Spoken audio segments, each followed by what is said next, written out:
you haven't figured it out yet, this is what I built. Despite what you might think, this is a pistol.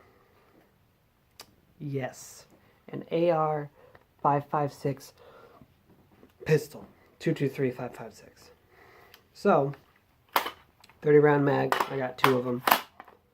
7.5 inch barrel, and a pistol arm brace, not a stock. The difference between a rifle and a pistol is this. When you buy the lower, I registered this as other, because when you buy just the lower, you don't have to tell anyone if it's going to be a pistol or a rifle. The boxes are pistol, rifle, or it's handgun, rifle, other. So mine's an other because I was building and I wasn't quite sure if I wanted a pistol or not. But it's freaking cool. But you didn't have to cut me out.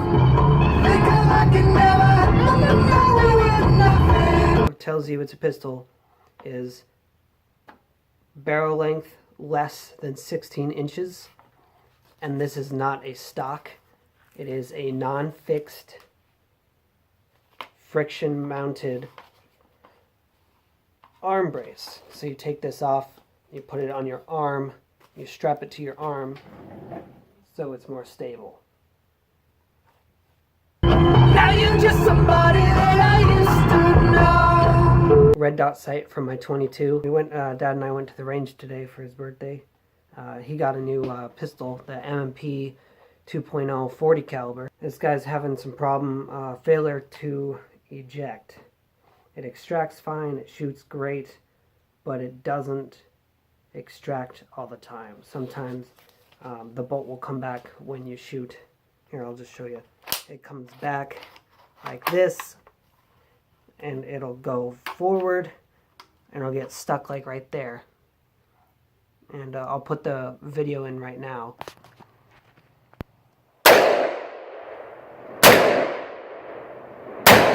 Stop.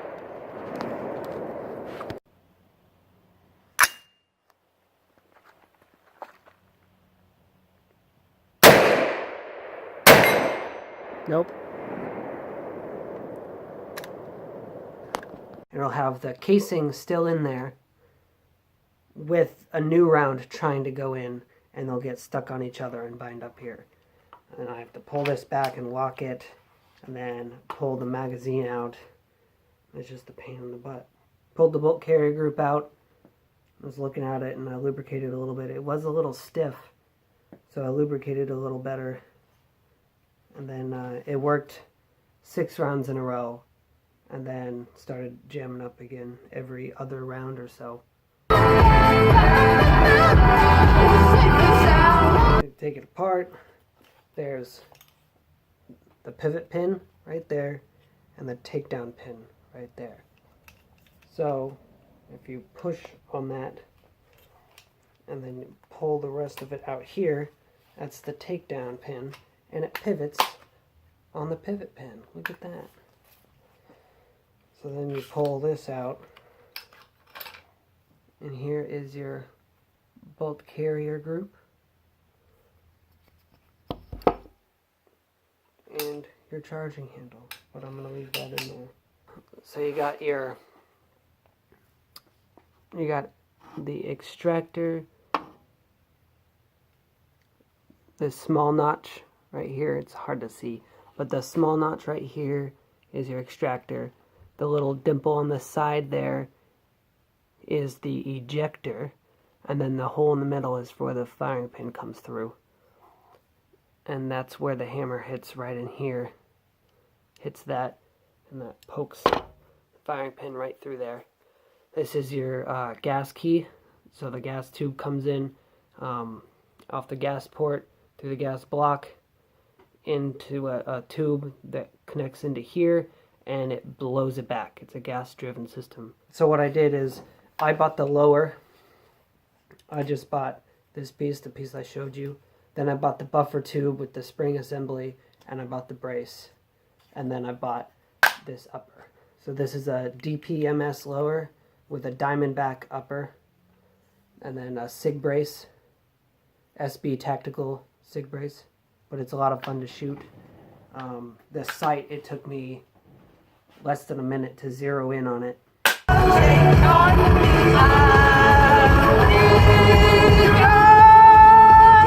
So you got your upper with my red dot, 7.5 inches. Put it on, click it in, slam that down, pin it in. It's ready to fire. The intent is that matters. If I had put a stock on here and kept the barrel length the same, it would be considered a short barrel rifle. And ATF says you have to pay a $200 tax stamp and register that as a short barreled rifle.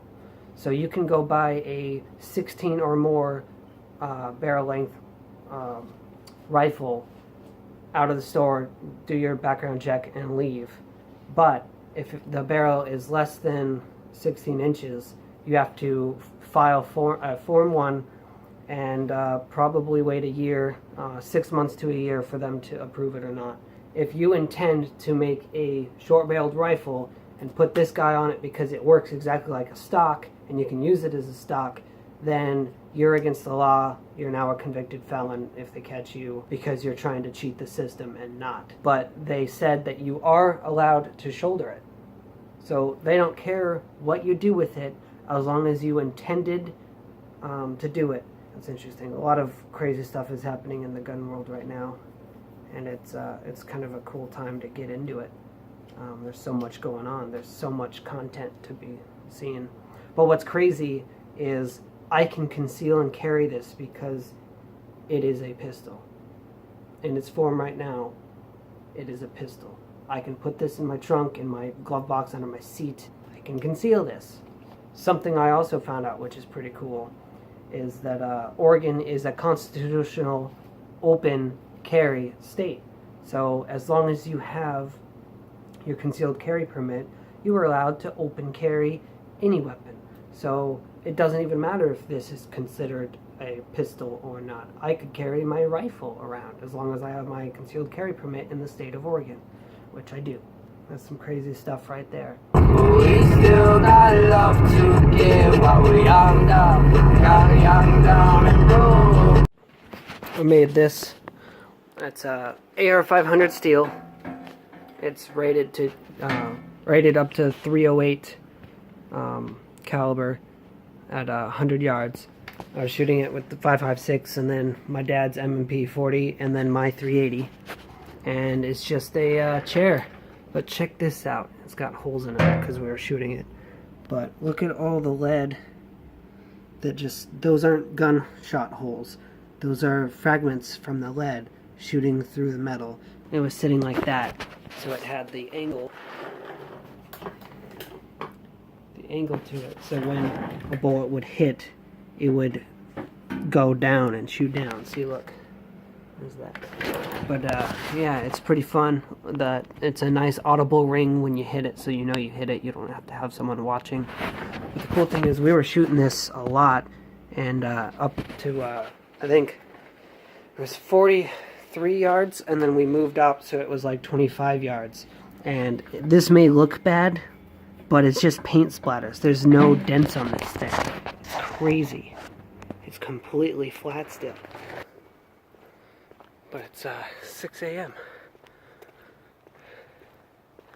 It's been a long time since I got up and ran. So why not start today? It is currently 6:21. And I am 100% out of breath. I also am wearing long sleeves and pants, sweatpants. Didn't think it was going to be 36 degrees outside though. It's pretty cold. So like running, I'm warm when I'm running, and then as soon as I slow down or start to walk, the crisp cold air just penetrates me.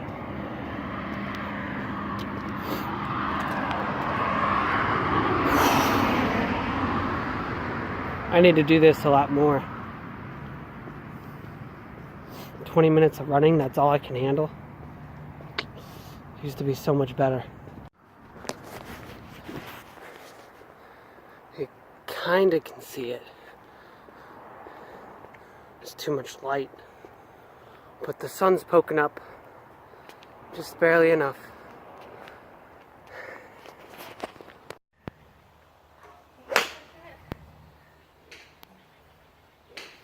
What? Your Snapchat.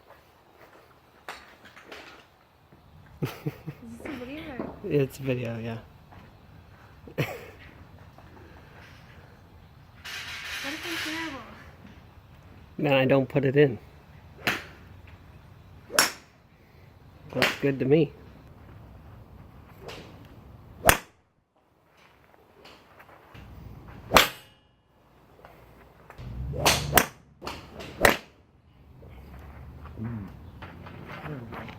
Oh, you're doing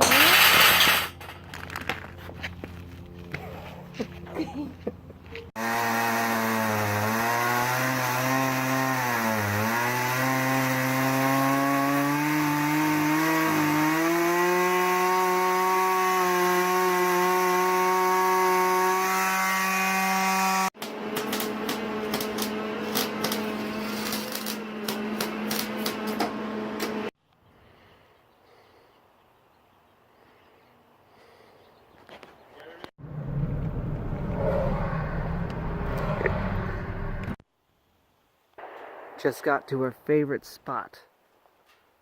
And there's snow.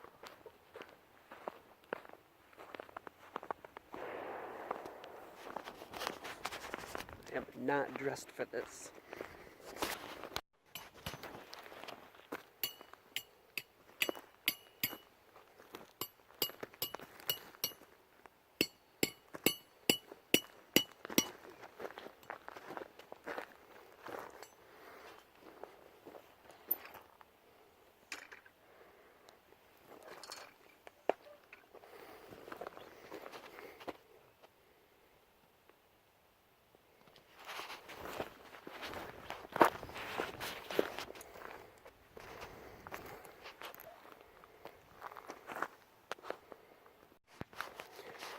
Didn't hold up, and we didn't bring a wrench either.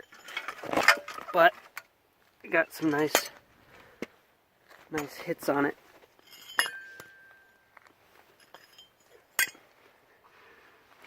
It just got torn apart, and the like right there you see the handles were just cheap handles. They weren't real metal. And they were hard enough to weld on. It looks like crap.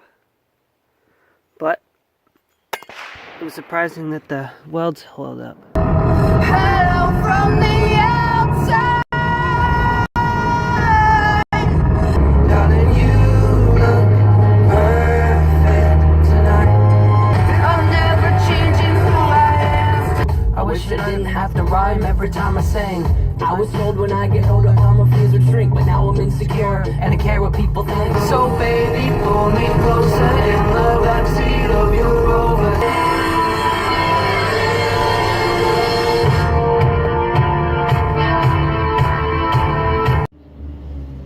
Couple things, some closing thoughts.